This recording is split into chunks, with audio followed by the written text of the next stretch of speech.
simot ngayon ako.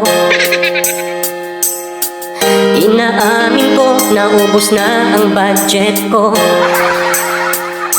Hirap naman, walang natira.